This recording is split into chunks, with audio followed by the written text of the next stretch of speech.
This is the oil filter cap. It's located right here in the engine, which is the passenger side of the engine, right behind the radiator, directly side of the passenger front tire. That's what we'll be replacing in this video.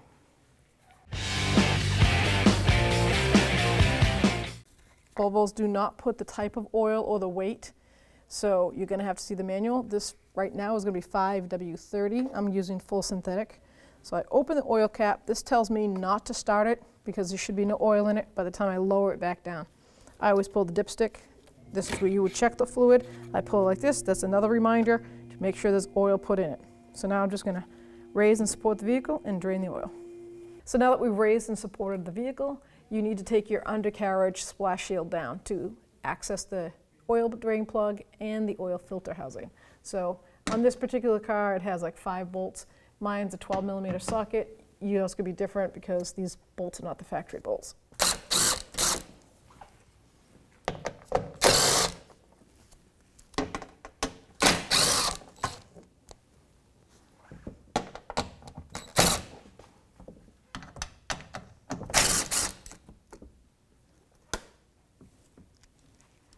Okay.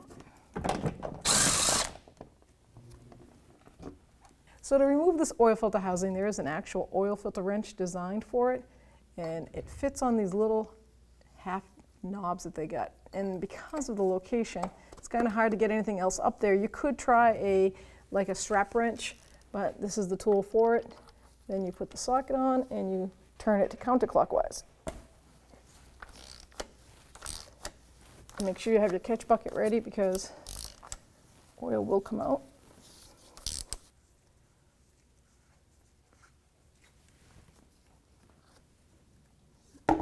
We'll let this housing drain right in our catch basin. Keep that there for a little bit, let the rest of the oil come out. So now we've drained quite a bit of it, so I take a rag, and I like to take some parts cleaner. I don't spray straight up. I just go around the threading part of it, give it a quick little spray. Make sure there's no debris in there. We don't want it to go back into the crankcase. Take a rag, wipe everything down.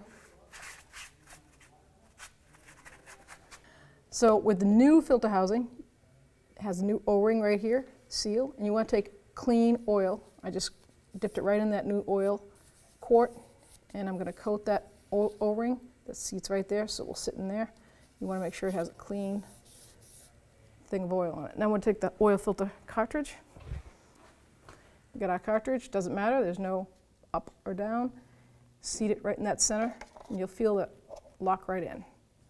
Now you can take your oil filter housing, always by hand, just let it seat itself, and it should be that easy threading up until it reaches that seal part. Then it's going to get firm and give a little tightness to the turning of it, which is normal.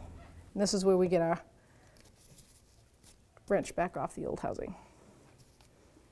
Now I put my oil filter wrench back on, and I just got my ratchet, and I'm just going to bottom it out. As soon as it hits bottom, I'm going to get my torque wrench, and I'm going to torque it to the manufacturer's specs. That's bottom right there. I'm going to leave that on there and go get my torque wrench. Okay, so the spec is 25 Newton meters, which comes out to about like 18.4 foot-pounds. See that? That's about as tight as it needs to be. Any tighter, you'll crack that housing or compromise that O-ring. Now we can take our oil filter wrench right off. So now we're going to drain the actual oil from the engine. Here is the drain plug on the oil pan. It's a 17mm. You can use a wrench or a socket. We're just going to go counterclockwise and take that off. Make sure you have your catch basin ready to go. You can see that gasket right here. That's the seal gasket. Make sure it comes off with the drain plug. It doesn't get stuck to the pan. You're going to want to replace that.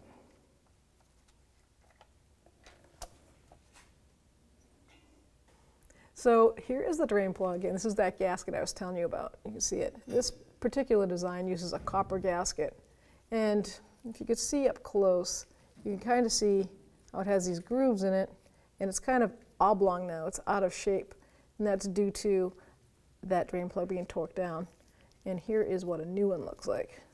So you can see the difference. So it always helps to ask for new drain plugs, gaskets, when you go get your filter.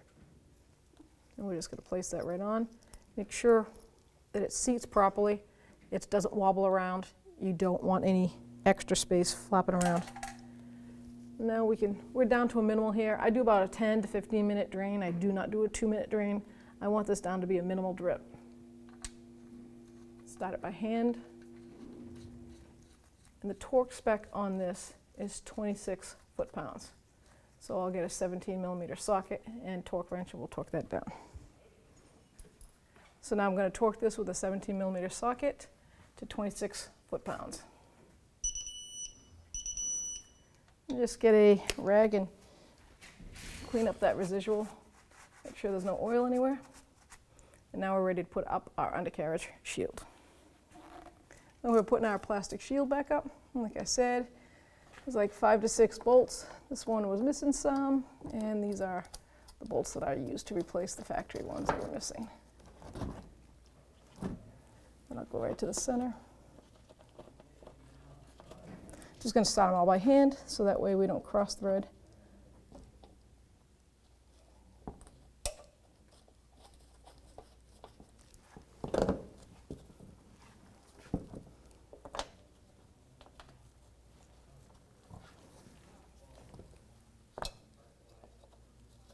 There we go, 12mm socket on this one.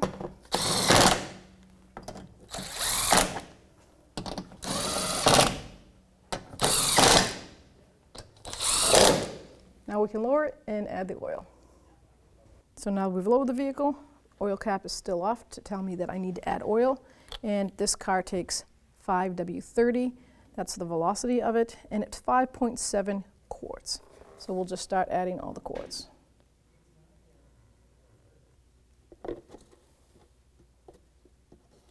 There you go. So now we've loaded the 5.7 quarts in there. I'm going to put my oil cap back on. I'm going to seat my drain plug. I'm going to start the car. I'm going to run it for about 2 or 3 minutes, and then I'm going to make sure the oil light goes out. Everything's good. Shut it down. I'm going to let it sit for about 10, 15 minutes. Then I'm going to come out and check my oil. So the car's been sitting for 10 minutes. All the oil should be down in the pan, and we can take an accurate reading. So I'm going to take my dipstick out, and I'm going to just wipe it clean. Let me show you what we're looking for. We want that oil, see those crosses? We want the oil to be closer to the top. It can be right at the top or right in the middle. You don't want it below. This equals 1 quart adding. And never check your oil with the engine hot. It's always going to be on the low side because the oil will be in the top half of the engine and not fully drained. So check it, best time to check it after it's been sitting for several hours, and you'll get the most accurate reading. So pull it out, get it dry, reapply it. Now we pull her out, and you can check the proper level. It's so clean you can hardly see that. Maybe if I turn it a little bit, we're right here at 3/4 up full. So right there, 5.7 quarts, and it is right where it should be, right here. Now we're just going to replace, make sure it seats all the way down, and ready to go. When only the best will do, demand TRQ. The only company that lets you view before you do. TRQ is committed to offering the highest quality aftermarket auto parts that are engineered for peace of mind. Thanks for using and viewing with TRQ.